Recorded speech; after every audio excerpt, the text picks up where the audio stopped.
यसरी भगवानको सुन्दर लीलाको वर्णन छ। अगाडि भगवानले मथुरा कंसको वध गर्दै सबै मथुरावासीलाई द्वारकापुरीको निर्माण गरेर स्थानान्तरण गर्नुहुन्छ र मथुरामा भगवानको यहाँ विवाह हुन्छ।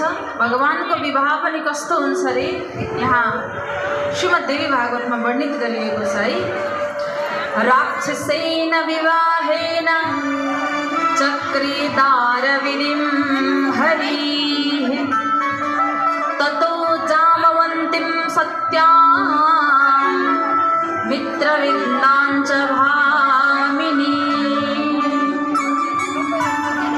भगवानको त दैत्य विवाह भयो रे, राक्षसेन विवाहेन रे। राक्षसबाट कस्तो प्रकारको, किन यस्तो भयो त? भगवानको विवाह पनि यस्तो प्रकारको कसरी भयो त?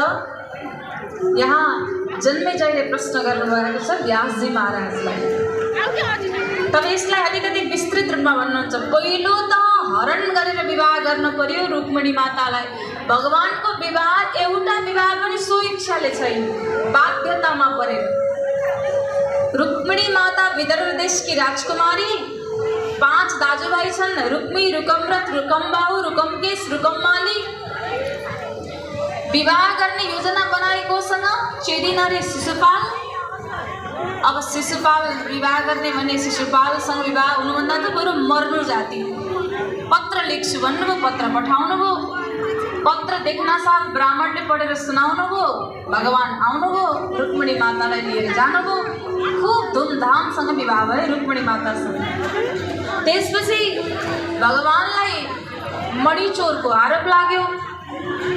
मणिचोरको आरोप लागेपछि भगवान मणि खोज्न निस्किनुभयो। सत्राजित नामका राजाले आरोप लाए। मणि खोज्न जाँदा जाम्बवन्तीसँग विवाह भयो। मणि लिएर आउनुभयो, तब सत्यभामासँग विवाह भयो।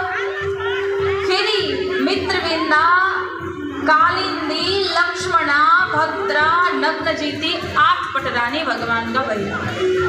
फेरि 16,100 कन्यालाई एक भौमासुर नामको दैत्यले राखेर ब्राह्मणहरूलाई कैद गर्न लाग्यो। सबले स्तुति गरे, कृष्णाय वासुदेवाय हरै परमात्मने प्रणतक्लेशनाशाय गोविन्दाय नमो नमः। भगवानलाई खूब प्रार्थना गरेपछि भगवान सत्यभामालाई लिएर युद्धको मैदानमा आउनुभयो। सत्यभामा पृथ्वी माता स्वरूपमा हुनुहुन्छ। भौमासुरले वरदान प्राप्त गरेको थियो, जबसम्म पृथ्वीले आफ्नो पुत्रलाई मार्ने अनुमति दिँदैन तबसम्म उसको पुत्र थिएन। सत्यभामालाई युद्धको मैदानमा अगाडि ल्याउनुभयो। पृथ्वी माताको रूपमा हुनुहुन्छ सत्यभामा माताजी। जब 1-2 बाण लाग्यो भौमासुरको, तब सत्यभामाको मुखबाट आवाज आयो, प्रभु यसको वध गरिदिनुहोस्। तब मात्र भगवानले गएर वध गर्नुभयो। तब सब 16,100 कन्याको उद्धार गर्नुभयो। सबलाई घरमा जाने आदेश दिँदा कन्याहरूले भने हामीलाई अब कसैले स्वीकार गर्दैन स्वामी। अब हामी घर गएर पनि हामीसँग कसले विवाह गर्ने? तब भगवानले विचार गर्नुभयो।